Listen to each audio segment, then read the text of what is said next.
Hello everyone. आज हम लोग एनपीटीईएल सिग्नल एंड सिस्टम का असाइनमेंट नंबर 6 को डिस्कस करेंगे। ठीक है। हम लोग आगे बढ़ते हैं। Question number 1।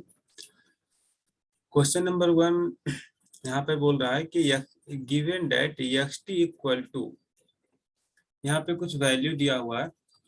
xt का जो वैल्यू है उसका मैग्नीट्यूड 2 है 0 से 2 के बीच में। ठीक है, यानी कि इसका हम सिग्नल बनाने का कोशिश करते हैं। अगर हम इसका सिग्नल ड्रा करें तो ये कुछ ऐसा बता रहा है कि 0 से 2 के बीच में इसका मैग्नीट्यूड 2 है, अदरवाइज ये 0 है। मतलब साफ साफ दिख रहा है कि एक रेक्टेंगल सिग्नल है। ठीक है, ये हो गया। उसके बाद ये मेरा xt का वैल्यू है। उसी प्रकार से बोल रहा है कि हम एक और सिग्नल लिए st, जिसको हम अल्फा से स्केल कर लिए xt को। मतलब हम एक और सिग्नल ड्रा करते हैं।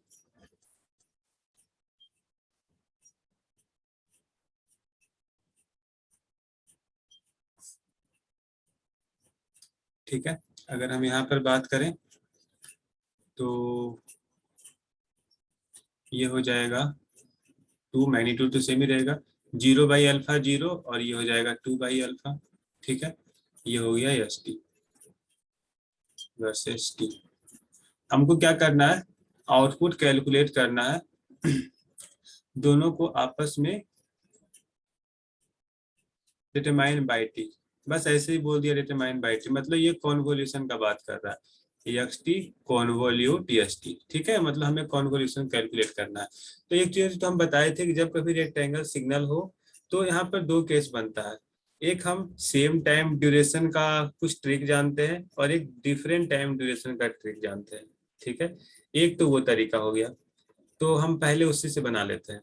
यहाँ पर पहले ही बता दिया अल्फा जो है ग्रेटर देन 1 है, तो जाहिर सी बात है कि इसका जो वैल्यू होगा एस टी का, जो टाइम ड्यूरेशन है वो as compare to x t वो लेस होगा। ठीक है, क्योंकि अल्फा का वैल्यू ग्रेटर देन 1 है, तो वो 2 से तो स्मॉल ही आने वाला है। ठीक है, तो हम क्या करते हैं ना, हम उस केस का पहले यूज करते हैं। दो तरीके से बनाते हैं। पहले पहले हम लॉन्ग मेथड से बनाते हैं। पहले एक्स टी का वैल्यू लेते हैं, एक्स टी का इक्वेशन लिखते हैं। इक्वेशन क्या होगा, तो अगर हम यहाँ पर इक्वेशन लिखने का प्रयास करें, सिग्नल लेफ्ट साइड से चलता आ रहा है, अब फिर वो जीरो ब्रेक पॉइंट पे वो 0 to 2 के साथ मैग्नीट्यूड उसका चेंज हो गया, यानी कि 2 u t माइनस 0 लिखने से कोई फायदा नहीं है। फिर उसके बाद हम देख रहे हैं ब्रेक पॉइंट 2 पे उसका मैग्नीट्यूड 2 से 0 पे आ गया, यानी कि -2 u t-2। ये एक्स टी का सिग्नल हो गया। उसी प्रकार से इसको दो कॉमन ही क्यों ना ले ले, ut-ut-2। ठीक है, उसी प्रकार से अगर हम एस टी का वैल्यू देखें तो एस टी भी कुछ ऐसा ही आएगा,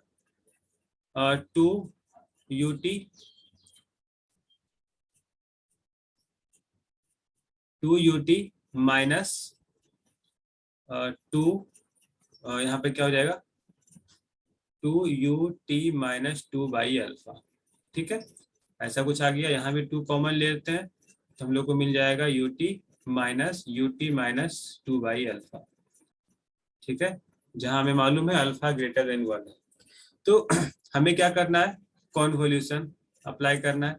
तो हम कॉन्वोल्यूशन अप्लाई करते हैं बाई टी इक्वल टू, दोनों को आपस में कॉन्वोल्यूट करते हैं। ठीक है, यानी कि ut-ut-2 कॉन्वोल्यूट to ut-ut-2 by alpha. ठीक है, हम बताए थे यहाँ पे कुछ प्रॉपर्टी को ध्यान में रखना होता है कि अगर del t convolution del t होता है तो इसका कॉन्वोल्यूशन कुछ डेल टी ही होता है। लेकिन अगर यूटी कॉन्वोल्यूशन यूटी होता है तो इसका जो कॉन्वोल्यूशन होता है वो आर टी होता है। ठीक है, अगर डेल टी कॉन्वोल्यूट यूटी होता है तो इसका जो कॉन्वोल्यूशन होता है वो यूटी होता है। ये सब चीजों ना हमको बहुत अच्छे से ध्यान में रखना होगा। तो अब यहाँ पे अगर हम बात करें सॉल्व करने पे, तो हम ये जानते हैं कि कॉन्वोल्यूशन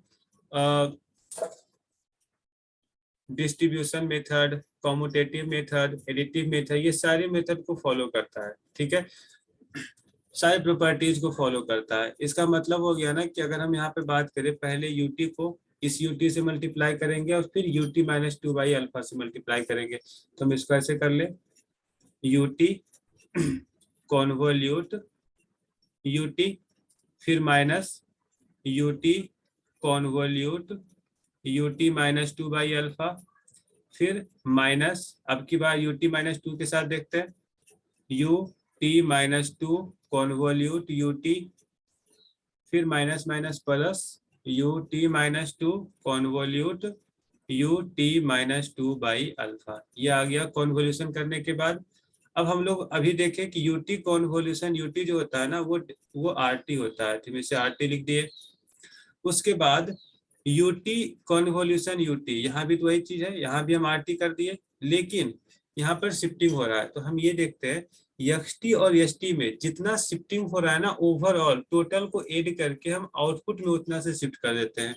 तो यहाँ यूटी में 0 से शिफ्टिंग हुआ और यहाँ जो यूटी है वहां पे माइनस 2 बाई अल्फा से शिफ्ट हुआ, तो ये ओवरऑल माइनस 2 बाई अल्फा से शिफ्ट हो जाएगा। यहाँ पे अगर हम बात करें, यहाँ भी यूटी यूटी आरटी, लेकिन ओवरऑल शिफ्टिंग यहाँ माइनस 2 इधर 0, तो ओवरऑल माइनस 2। फिर अगर इधर बात करें यूटी माइनस 2 और यूटी माइनस 2 बाई अल्फा, ये तो आरटी होगा ही, यूटी यूटी आरटी, और माइनस 2 और माइनस 2 बाई अल्फा, तो ऐसे बोल सकते हैं T minus two by alpha. ये मेरा ओवरऑल कैलकुलेशन आया सॉल्व करने के बाद। तो मैच कर लेते हैं ऑप्शन कौन कौन सा सही हुआ। अच्छा, ये 2 और 2 मल्टीप्लाई हो गया ना, तो ये तो मेरा 4 बाहर हो जाएगा, 4 कॉमन हो गया। तो 4 into R T, R T तो सब में है, minus R T minus 2 by alpha, minus R T minus 2 by alpha, यानी कि अभी एक ये सही हो सकता है, ये तो गलत हो गया, ये तो गलत हो गया। अभी या तो पहला सही है या तो लास्ट सही है, ठीक है। उसके बाद t माइनस 2 का बात करते हैं, माइनस आर टी माइनस 2, यहाँ तो प्लस है तो ये भी रॉन्ग हो गया, ये पहले से रॉन्ग था, ये पहले से रॉन्ग था। अब फाइनली यही बचेगा, आर टी हो गया minus R T minus 2 by alpha और आर टी माइनस 2, और फिर प्लस आर टी माइनस, यहाँ पर कॉमन ले लेंगे तो 2 प्लस 2 बाई अल्फा हो जाएगा, ठीक है। तो मेरा ये ऑप्शन सही हो गया, ये मैच हो गया। एक तो ये तरीका था। उसके बाद एक ग्राफिकल मेथड है, हम लोग वहां से भी बना सकते हैं, चाहे तो एक बार ट्राई कर लेते हैं, बन गया तो ठीक है, नहीं तो फिर स्किप कर लेंगे। जब कभी डिफरेंट टाइप का रेक्टेंगुलर सिग्नल होता है ना, तो वो एक ट्रेपेजॉइडल का निर्माण करता है। तो हम क्या करेंगे, एक ट्रेपेजॉइडल बनाते हैं। तो ट्रेपेजॉइडल बनाने से पहले हम देखते हैं इसका इनिशियल पॉइंट, ये 0 0 प्लस 0 0, और ये क्या हो जाएगा 2 plus 2 plus alpha 2 by alpha, यानी कि ये 2 प्लस 2 बाई अल्फा, ये इसका पॉइंट हो गया। अब 2 पॉइंट और चाहिए, ठीक है, 2 पॉइंट और चाहिए। अब 2 पॉइंट कौन कौन सा होगा, तो हम जानते हैं कि जब 2 डिफरेंट टाइम होता है ना, तो स्मॉल टाइम ड्यूरेशन का जो सिग्नल होता है, मतलब स्मॉल टाइम ड्यूरेशन के सिग्नल का जो वैल्यू होता है टी का, उससे दोनों साइड हम शिफ्ट करते हैं, 0 से राइट साइड और इंड पॉइंट से लेफ्ट साइड। कितना वैल्यू का, तो जो स्मॉल डिस्टेंस का है, यहाँ पे स्मॉल डिस्टेंस मेरा 2 बाई अल्फा है, ठीक है, क्योंकि 2 से छोटा है ये 2 बाई अल्फा। तो हम यहाँ बोलेंगे कि इधर 2 बाई अल्फा गए और इसमें इधर 2 बाई अल्फा गए, यानी कि ये पॉइंट मेरा मिल जाएगा 2 बाई अल्फा, और ये जो पॉइंट मेरा मिल जाएगा ये हो जाएगा 2, ठीक है। यानी कि हम लोग का जो ग्राफ बनेगा ये कुछ ऐसा ग्राफ बनेगा, ठीक है।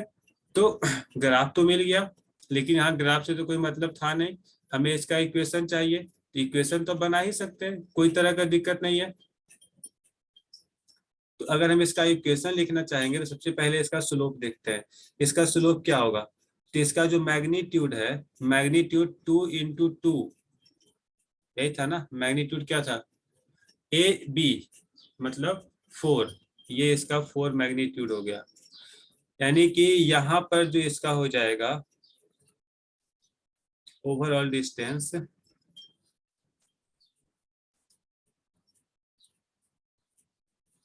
इसका जो स्लोप आएगा वो कितना आ जाएगा, +4 आएगा शायद, ठीक है, +4। उसके बाद ये 0, और ये आ जाएगा -4, क्योंकि फॉर्मूला होता है इसका स्लोप का फॉर्मूला +ab 0 -ab, तो a इंटू बी यानी कि 2 इंटू 2 मेरा 4 हो गया। अब इसका इक्वेशन लिखने का कोशिश करते हैं। तो स्लोप मेरा +4 से चेंज किया तो +4 डेल, डेल नहीं रैंप सिग्नल है तो आर टी, ठीक है, 0 से स्टार्ट हुआ था आर टी। उसके बाद हम देख रहे हैं कि सिग्नल में 4 का चेंजिंग हो गया, तो चेंजिंग हो गया स्लोप 4, मतलब वो फिर 0 पे आ गया। पहले +4 था, अब उसमें -4 हम ऐड करेंगे तब वो 0 पे आ जाएगा।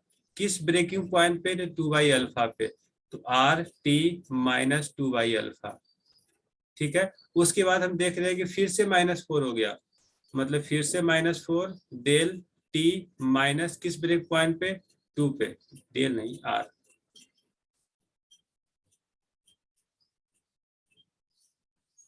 R T -2। उसके बाद हम देख रहे हैं कि -4 के बाद इसका स्लोप फिर से 0 हो गया, मतलब +4 का एडिशन हो गया होगा स्लोप में, तो +4 आर टी माइनस किस ब्रेकिंग पॉइंट पे? तो 2 + 2/α पे। मेरा सेम ही आंसर आ जाएगा जो उसका आंसर आया था। तो जैसे अच्छा हो, या तो ग्राफिकल मेथड से बनाए या तो फिर इक्वेशन के हेल्प से बनाए, मेरा दोनों मेथड सही है, ठीक है। तो मेरा फाइनली ये ऑप्शन करेक्ट है। नेक्स्ट क्वेश्चन पे हम लोग आते हैं। सेकेंड नंबर क्वेश्चन क्या बोल रहा है? For equation 1 which value of alpha does exhibit only 3 discontinuities for d/t/dt, d/t/dt। अगर हम इस सिग्नल का हम डिफरेंशिएट कर दे तो अल्फा का कौन सा ऐसा वैल्यू होगा जो 3 पॉइंट पे ही वो डिसकंटिन्यूटी मतलब शो करेगा, मतलब सिग्नल 3 पॉइंट पे ही चेंज करेगा। अब इसके केस में ना, यही तो मेरा बाई टी है।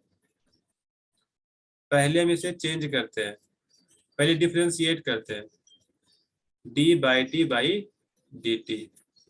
तो अगर हम इसे डिफरेंशिएट करेंगे तो आर टी का डिफरेंशिएशन ut माइनस ये हो जाएगा ut-2/α माइनस ut-2 और प्लस ut-2 + 2/α, ठीक है। लेकिन यहाँ पर अगर हम बात करें तो यहाँ पर 4 ब्रेक पॉइंट मिल रहा है। यहाँ पर ध्यान दो, यहाँ पर 4 ब्रेक पॉइंट है, एक t = 0 पे, एक t = 2/α पे, एक है t = 2 पर, और एक है t = 2 + 2/α। लेकिन यहाँ बोल रहा है ना कि एक ही 3 ही ब्रेक पॉइंट होना चाहिए, मतलब 4 नहीं होना चाहिए, 3 डिसकंटिन्यूटी होना चाहिए। तो अल्फा का ऐसा कौन सा वैल्यू रखेंगे कि डिसकंटिन्यूटी मेरा 3 ही हो? यहाँ पे देखो वैल्यू दिया है 1 2 3 4, चेक करते हैं। अगर हम अल्फा का वैल्यू 1 रख दे, देखो अल्फा का वैल्यू 1 रखने पे t = 0, t = 2, t = 2 और t = 4, देख लो ये दोनों तो कॉमन ही है ना। अब मेरे पास ओवरऑल 3 डिसकंटिन्यूटी तो है, एक ये हो गया, एक ये हो गया और एक ये हो गया। अगर हम 2 रख करके देखें अल्फा इक्वल टू अगर 2 रखते तो ये होता है 0, यहाँ पे आता है t = 1, यहाँ पे आता है t = 2 और यहाँ पे आता है t = 3। डिफरेंट डिफरेंट हो गया। अल्फा = 3 रख करके देखते, ये 0, ये होता है 2/3, ये होता है 2 और ये कुछ मिलता है 2 + 2/3, ये भी कुछ डिफरेंट आ गया। तो जनरली हम लोग बता यहाँ पर देख पा रहे हैं कि अल्फा = 1 ही एक ऐसा वैल्यू है जिसपे हम चाहेंगे तो 3 डिसकंटिन्यूटी वहां पे मिलेगा, मतलब 4 से घट करके 3 पे आके वो रुक जाएगा, मतलब एक जो है वो कॉमन बन जाता है, तो फाइनली वो ऐड हो जाएगा। तो इस केस में मेरा अल्फा = 1 मेरा करेक्ट आंसर है। नेक्स्ट का अगर हम बात करें, डिटरमाइन बाई टी = इतना कुछ दिया हुआ है, तो देखते हैं सॉल्व करके क्या होता है। यहाँ कर रहा है xt ut -3 ut -5 और st का वैल्यू ut -3 ut। अब देखो जब कभी ऐसा सिग्नल हो ना, पहले एक बार चेक कर लेते हैं कि ग्राफ से हम बना सकते हैं या नहीं बना सकते।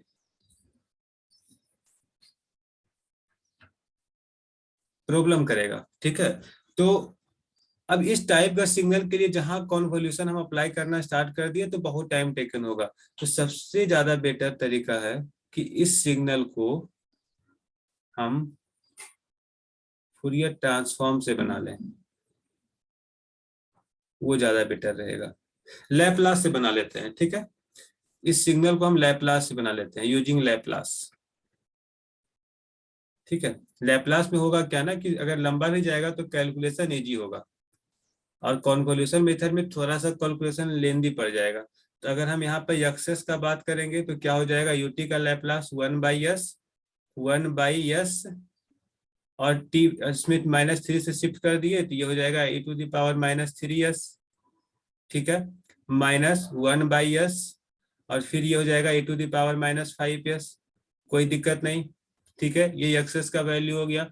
उसी प्रकार से एचएस का वैल्यू हम लोग फाइंड कर लेंगे, ये हो जाएगा 1/s+3, ठीक है। हम लोग जानते हैं बाई एस इक्वल टू जो फॉर्मूला होता है वो कॉन्वोल्यूशन में मल्टीप्लीकेशन होता है, एक्सेस इंटू एच एस, दोनों को मल्टीप्लाई कर लेते हैं। e⁻−3s by S minus e⁻−5s by S into 1/s+3, ठीक है। मल्टीप्लाई कर लिए तो ओवरऑल जब इसको हम सॉल्व करते हैं तो क्या मिल जाएगा, तो यहां से मिल जा रहा है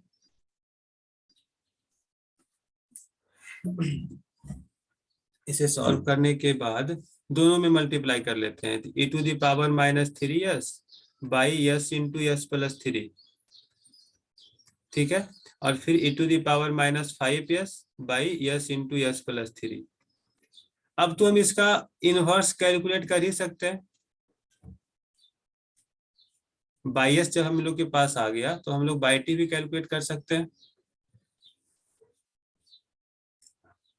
तो करना क्या है, अब एक चीज का ध्यान देना है, एक्सपोनेंशियल तो हमें कुछ डिस्टर्ब नहीं करेगा क्योंकि हम लास्ट में इसको अप्लाई करेंगे। जानते हैं कि किसी भी अगर हम फ्रीक्वेंसी डोमेन में एक्सपोनेंशियल का टर्म आ रहा है, इसका मतलब है कि टाइम डोमेन को उस कांस्टेंट टाइम से शिफ्ट कर देंगे, ठीक है।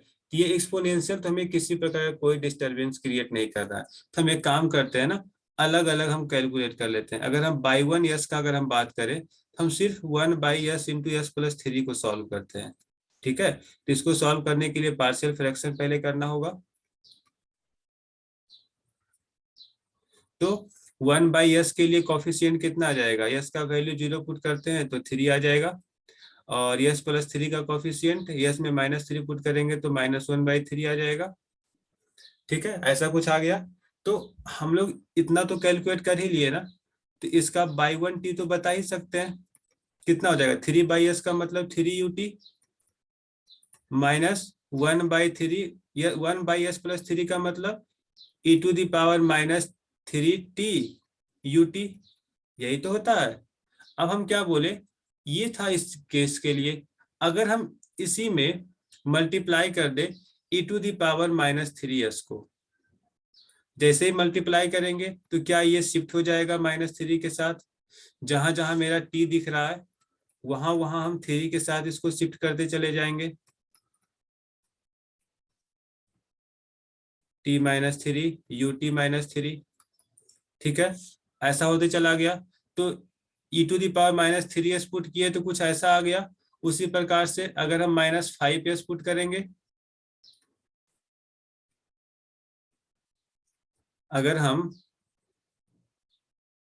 e⁻−5s पुट कर दे उसी केस में, तो हम लोग को क्या मिल जाएगा, बाई टी का वैल्यू, बाई 2t का वैल्यू, तो हो जाएगा 2ut-5 माइनस, बाकी तो सब सेम ही है ना, 1/3 e⁻−3t-5 ut-5, ठीक है। ऐसा कुछ मिल गया। दोनों को हम क्या करेंगे, सबट्रैक्ट कर देना है, ठीक है। e⁻−3s by s into s+3 minus e⁻−5s into s+3, देखते हैं मैच करते हैं ऑप्शन। यानी कि हम लोग का जो फाइनल आंसर होना चाहिए 3ut-3 लिख लेते हैं। हम लोग का जो फाइनल आंसर होगा वो कुछ ऐसा होगा, 3ut-3 -1/3 e⁻−3t-3 ut-3 -3ut-5 minus minus plus 1/3 ut-3 into t-5 ut-5, ऐसा कुछ आना चाहिए। चेक करते हैं कोई ऑप्शन मैच करता है या नहीं। यहाँ पर तो कॉमन ले लिया, हम भी कॉमन ले लेते हैं। तो ut-3 को एक साथ कर लेते हैं। तो यहाँ से हम लोग को मिल जाएगा 3 - 1/3 e⁻³ ठीक है। ये हो गया मेरा ut-3, ठीक है। और बाकी फिर माइनस कॉमन लिए, ut-5 कॉमन लेंगे तो कितना आ जाएगा 3 - 1/3 e⁻³ इंटू t-5 और ut-5 चेक करते हैं। तो हम लोग का जो आंसर है 1/3, क्या हो गया, कहीं मिस्टेक हो गया क्या? ओ अच्छा ठीक है, यहाँ 1/3 था ना, ये कोफिशिएंट मेरा गलत कैलकुलेशन हो गया, ये 1/3 था। अब सबको चेंज करना पड़ जाएगा।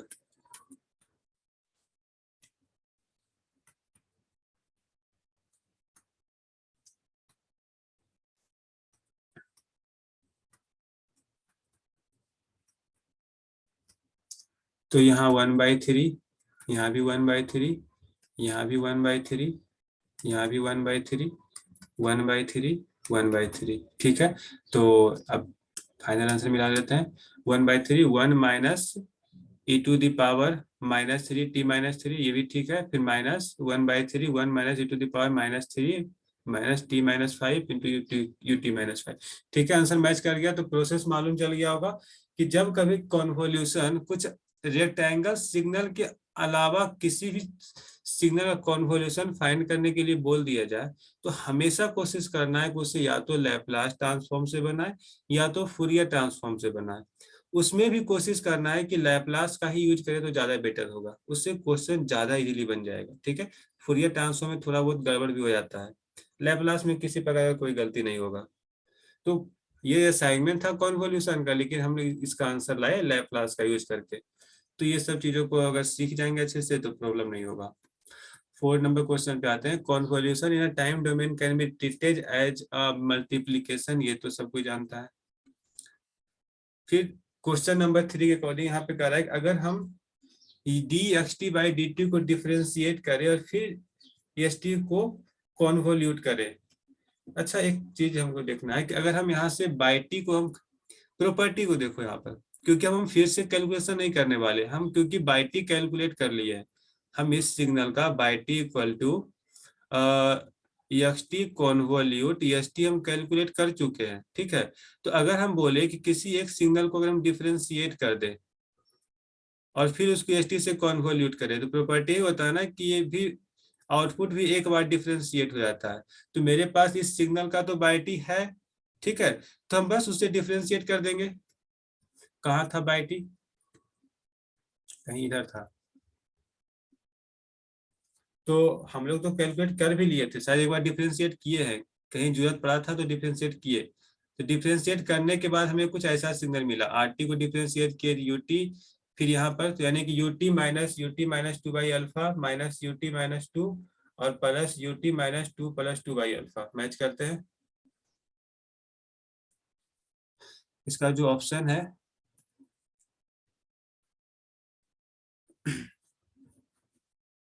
वही है ना, या फिर दूसरा क्वेश्चन है ये? अच्छा इस क्वेश्चन का बात कर रहा है, ठीक है ठीक है, ये दूसरा क्वेश्चन था। हम पिछला क्वेश्चन का हम देख लिए। तो इस सिग्नल के अकॉर्डिंग हम लोग का बाई टी क्या आया, इस सिग्नल के अकॉर्डिंग बाई टी मेरा ये था, यही तो है मेरा y t overall. Y t equal to, तो हमें क्या करना है, इस सिग्नल को डिफरेंशिएट करना है, मतलब डिफरेंशिएट कर लेंगे ऑटोमेटिक हमें वो dxt/dt कॉन्वोल्यूट st मिल जाएगा। तो d/t/dt करते हैं। तो कॉन्वोल्यूशन जैसे ही इसमें अप्लाई करेंगे, ये पहले क्या लिखा हुआ है 1/3, तो 1/3 का डिफरेंशिएशन, तो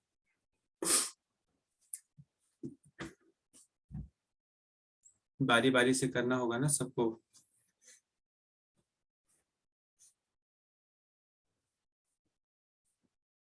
अगर हम यहाँ पर बात करें ut-3 तो बस लगा हुआ है, इसको स्टेप बनाने के लिए 1/3 का डिफरेंशिएशन हो गया 0, यानी कि ये तो 0 हो गया। फिर 1/3, और यहाँ पे अगर हम बात करें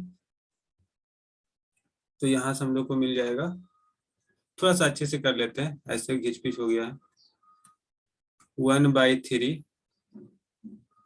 1 माइनस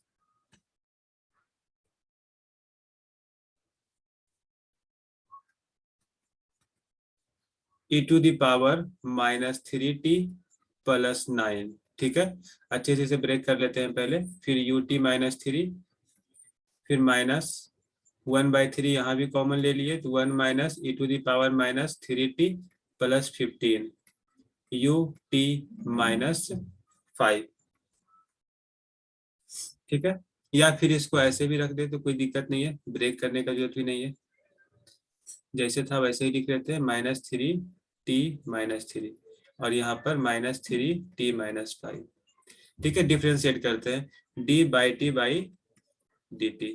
डिफ्रेंशिएट करने पे क्या आ जाएगा, 1 का डिफ्रेंशिएशन 0, e⁻−3t का differentiation minus into -3 e⁻−3t-3 ut-3।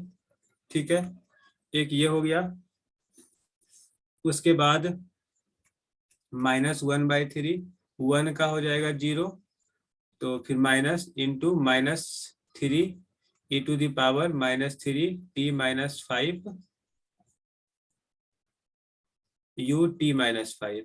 ठीक है, तो ये डिफ्रेंशिएट हो गया टोटल, यानी कि सॉल्व करने के बाद हम लोग को आ रहा है 1/3 इंटू 3, यानी कि 3 कैंसल आउट,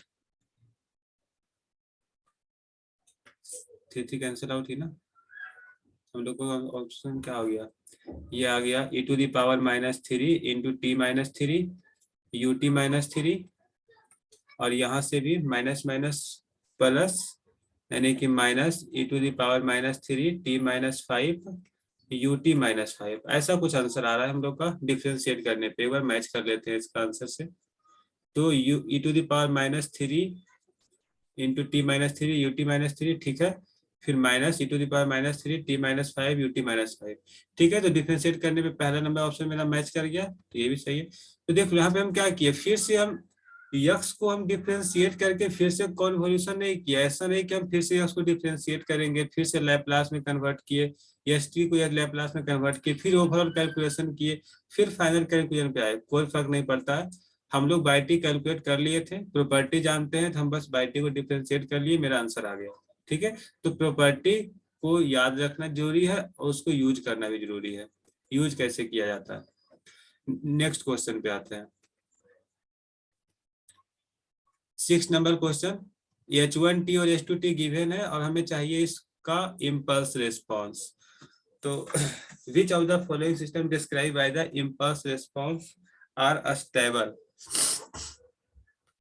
अच्छा, ये कुछ और ही पूछ रहा है, कह रहा है कि किस सिस्टम का इम्पल्स रिस्पॉन्स जो है अस्टेबल होगा, यानी कि अब देखो स्टेबिलिटी का अगर हम बात करें ना, कॉन्वोल्यूशन एक प्रॉपर्टी देता है कि अगर किसी भी, जैसे ये मेरे पास सिस्टम है, इसमें हम इनपुट दे रहे हैं xt, ठीक है, इस सिस्टम का जो रिस्पॉन्स है वो कुछ st है, आउटपुट मेरा बाई टी है। अगर सिस्टम अस्टेबल होगा तो उसके लिए नेसेसरी कंडीशन है कि st जो है फॉर a stable system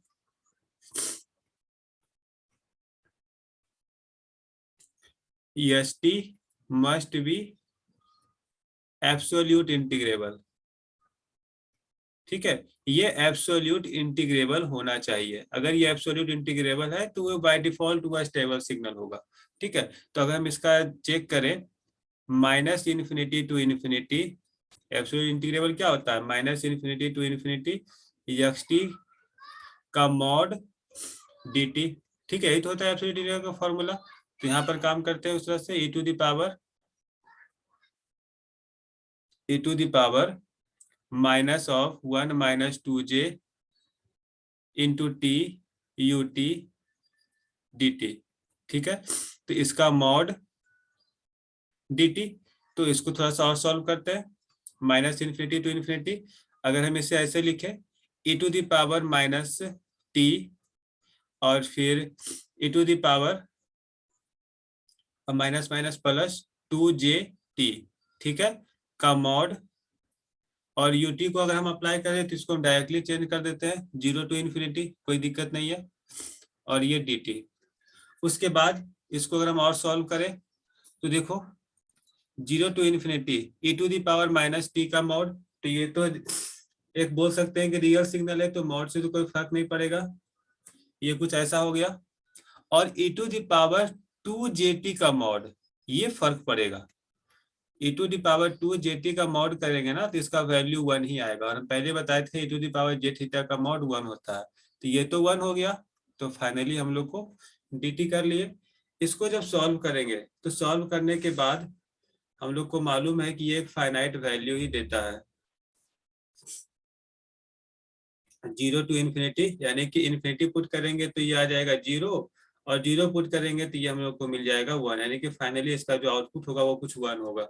यानी कि हम ये देख रहे हैं ना, ये 1 क्या है, एक फाइनाइट नंबर है, लेस देन इन्फिनिटी है, मतलब h1 जो है अस्टेबल सिग्नल है, तो हम ऐसे बोल सकते हैं h1t इज अस्टेबल सिस्टम, ठीक है। उसी प्रकार से हम इसको चेक करेंगे। तो अगर हम इसका चेक करना स्टार्ट करें तो देखो इसका हम सिग्नल डाल, एक तो यही तरीका है कि हम इसको फिर से हम इंटीग्रेट कर ले और वहां से चेक करें, लेकिन इस सिग्नल को ना हम ग्राफ बना के चेक कर सकते हैं, उसके लिए हम इंटीग्रेट नहीं करेंगे। एक इंटीग्रेशन का तो उपाय है ही, उसको हम सॉल्व भी कर लिए, करना होगा तो करके चेक कर लेना। यहाँ पे हम लोग क्या कर रहे हैं, यहाँ पे हम कर रहे हैं, हम जानते हैं e to the power minus t का जो सिग्नल होता है वो कुछ ऐसा होता है, साथ में ut भी लगा हुआ है तो सिग्नल 0 से ही स्टार्ट होगा, ये मेरा कुछ ऐसा होता है, ठीक है। ये है e to the power minus t ut का सिग्नल। अब इसमें क्या हो रहा है ना, cos 2t मल्टीप्लाई हो रहा है, ठीक है।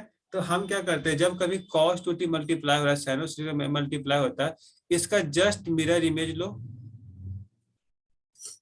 इसका जस्ट हम एक मिरर इमेज लेते हैं और इस पे हम साइनोसॉइडल सिग्नल को ड्रा करना स्टार्ट करते हैं।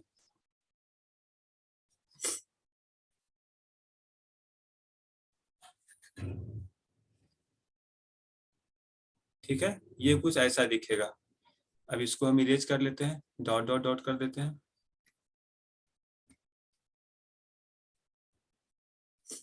ये ना उस सिग्नल का ग्राफ है S2 का।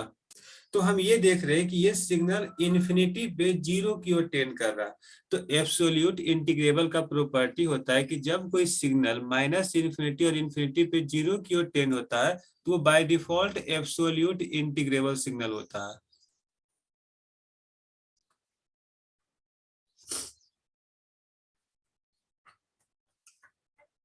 ठीक है, तो अगर ये एब्सोल्यूट इंटीग्रेबल सिग्नल है तो इसके अकॉर्डिंग हम बता सकते हैं ना कि S2t क्या हो जाएगा। अगर ये एब्सोल्यूट इंटीग्रेबल है तो S2t is also a stable system. ठीक है, यहाँ पर मतलब इस क्वेश्चन के अकॉर्डिंग H1t और H2t दोनों मेरा स्टेबल है, तो इसके अकॉर्डिंग मेरा ऑप्शन नंबर 3 करेक्ट हो गया। ठीक है, 7 नंबर क्वेश्चन पे आते हैं, कॉमेंट ऑन कॉजलिटी। कॉजलिटी का बात कर रहा है, तो हम पहले ही बताए थे ना कि कॉजलिटी का जो फॉर्मूला होता है वो जनरली डिपेंड करता है कॉजल सिस्टम के लिए, वो प्रेजेंट एंड पास्ट वैल्यू पर डिपेंड करता है, प्रेजेंट एंड पास्ट वैल्यू पर डिपेंड करता है। तो इसमें करना कुछ नहीं है, बस हर एक वैल्यू को लेते चले जाना है। यहाँ पर एक चीज और ध्यान में रखना है, कॉन्वोल्यूशन के केस में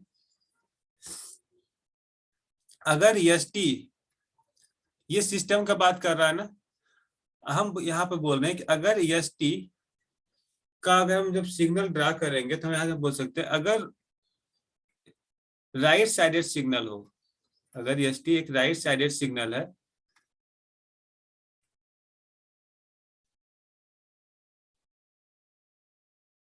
तो वो कॉजल सिग्नल होगा। ठीक है, अगर वो कॉजल सिग्नल है तो वो कॉजल सिस्टम भी होगा। ठीक है, ये किसके लिए हो रहा है, ये कॉन्वोल्यूशन के केस में है। और वो भी सिर्फ सिस्टम के रिस्पॉन्स के लिए। अगर एसटी एक कॉजल सिग्नल है तो ओवरऑल सिस्टम भी मेरा एक कॉजल सिस्टम होगा। ठीक है, इस प्रकार से हमें ध्यान रखना है। लेकिन हम यहाँ पर क्या बोल रहे हैं ना, इसको सॉल्व करना थोड़ा मुश्किल है। ऐसा ग्राफ बनाएंगे तो थोड़ा सा लेंदी बन सकता है। तो अच्छा, इसको ग्राफ से ही देखते हैं बना करके, मतलब एक एजम्पशन लेते हैं, ठीक है, और एक तरीका से और बताते हैं। 2e⁻t minus e⁻t minus 100/100 ut। ठीक है, ये ऐसा कोई सिग्नल है। तो अगर हम इसका ग्राफ बनाएं तो ग्राफ क्या होगा? इसका ग्राफ 2e⁻t का ग्राफ कुछ ऐसा बनेगा। ठीक है, उसके बाद एक और ग्राफ हम बनाएं।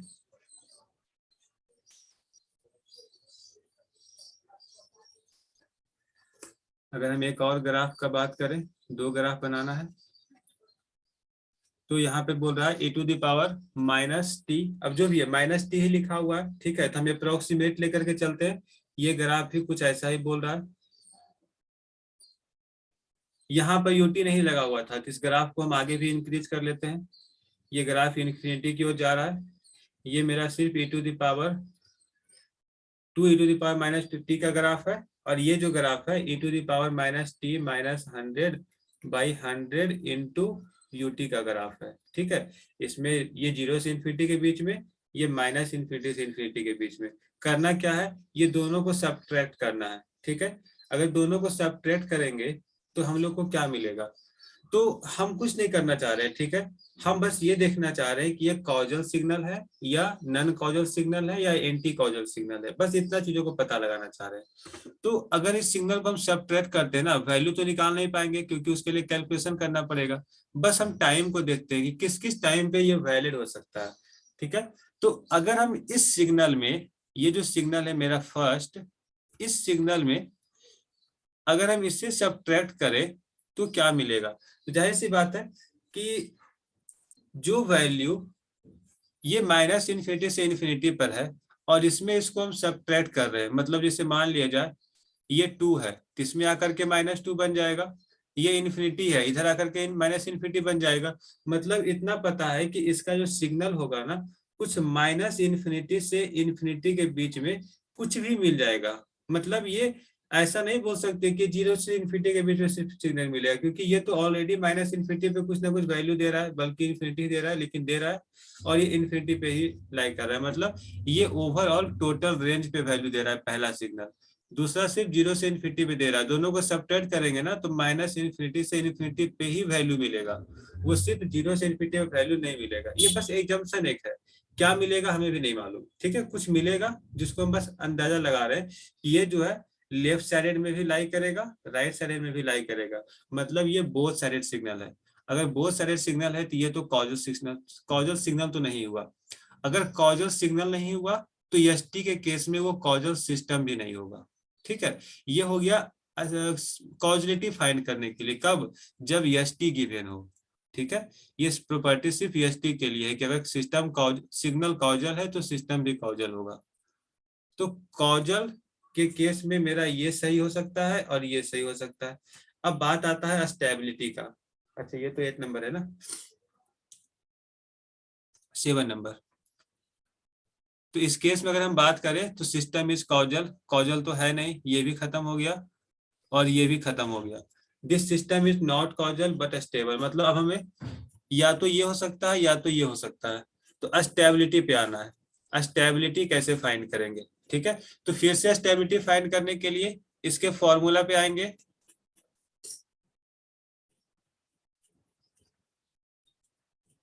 अगर हम इसके फॉर्मूला को यूज करें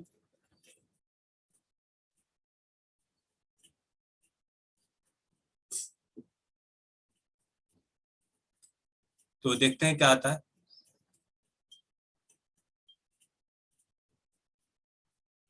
अच्छा, एक चीज तो मेरा ग्राफ तो गलत बन गया ना। एक चीज देखो, मेरा ग्राफ यहाँ पर गलत है। ग्राफ क्या गलत हो गया? ये ग्राफ माइनस नहीं था, ऊपर प्लस था, हम यहाँ माइनस लिखे हुए हैं, वहाँ प्लस दिया हुआ है। आंसर मेरा नन कॉजल ही रहेगा, लेकिन स्टेबिलिटी पे प्रभाव डाल देगा ये। यहाँ प्लस था, तो इसका जो ग्राफ होगा ये कुछ ऐसा बनेगा। ठीक है, ये कुछ ऐसा ग्राफ बनेगा। तो अब इसके स्टेबिलिटी पे बात करते हैं। अब एक चीजों पे ध्यान दो, 2e⁻ t का अगर हम बात करें, यहाँ पे किसी भी तरह का कोई बाउंड्री नहीं दिया हुआ है, ना ut लिखा हुआ है, ना u-t लिखा हुआ है। इतना तो पता हो गया कि ये e⁻t एक टाइम पे इन्फिनिटी जाएगा। और हम यहाँ भी देख रहे हैं कि ये जो सिग्नल है e⁻t-100/100 ut, इसका भी अगर हम ग्राफ बनाएंगे ना, तो ये भी कुछ इन्फिनिटी पे इन्फिनिटी की ओर ही जाएगा। ठीक है, क्योंकि यहाँ +t-100/100 है, तो इसका ग्राफ एक टाइम पे इन्फिनिटी तो जाएगा ही जाएगा, बल्कि किसी भी टाइम पे जाए। अगर दोनों सिग्नल को अगर हम मर्ज करेंगे, एक माइनस इन्फिनिटी पे इन्फिनिटी दे रहा है, एक इन्फिनिटी पे इन्फिनिटी दे रहा है, तो कहीं ना कहीं ओवरऑल सिग्नल इन्फिनिटी तो देगा ही ना आंसर। ठीक है, तो हम ऐसे बोल सकते हैं कि एक तो सोच करके बता सकते हैं कि ये सिग्नल जो है अस्टेबल नहीं होगा। क्यों? क्योंकि इसका मैग्नीट्यूड तो इन्फिनिटी की ओर टेंड कर रहा है। ठीक है, और दूसरा है कि तुम इसे इंटीग्रेट करो, मतलब एब्सोल्यूट इंटीग्रेबिलिटी चेक करो कि एब्सोल्यूट इंटीग्रेबल है या नहीं। यानी कि 2e⁻t माइनस e⁻t-100/100 ut का मॉड dt। ठीक है, तो यहाँ पर मॉड से तो कोई फर्क नहीं पड़ेगा, सब रियल सिग्नल ही है। अलग अलग कैलकुलेट कर लेते हैं। 2e⁻t,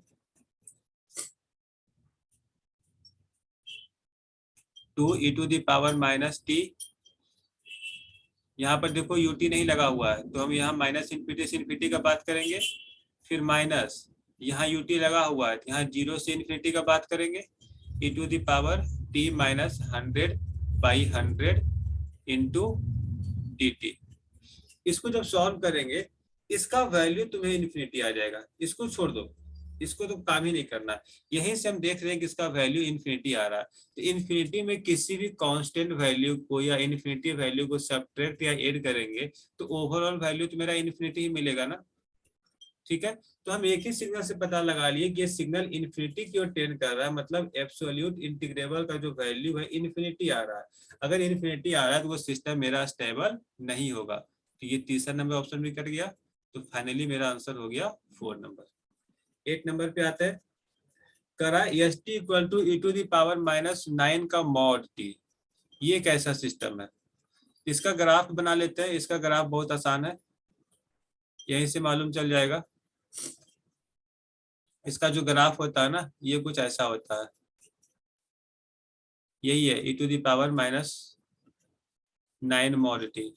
ठीक है, तो ऐसा कुछ है, ये हम देख पा रहे, माइनस इन्फिनिटी पे भी जीरो की ओर टेंड कर रहा है और इन्फिनिटी पे भी जीरो की ओर टेंड कर रहा है। तो ये ग्राफ ना एब्सोल्यूट इंटीग्रेबल होता है,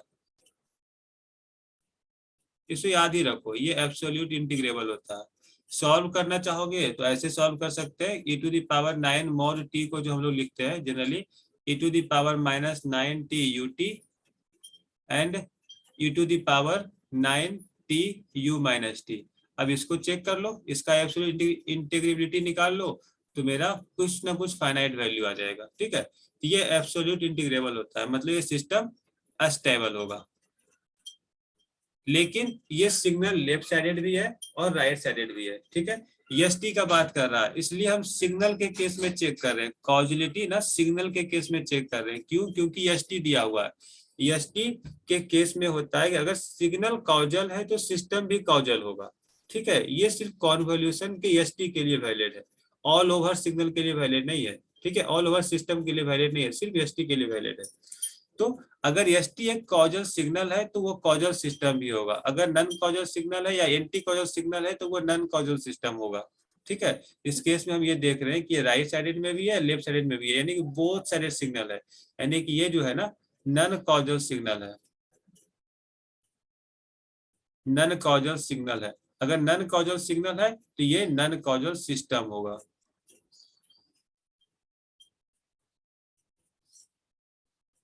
ठीक है, इसके अकॉर्डिंग जो हम लोग का आंसर हो जाएगा नन कॉजल बट अस्टेबल। ठीक है, डायरेक्टली बता सकते थे। 9 नंबर क्वेश्चन देखते हैं। अब लगता है इतना ही है।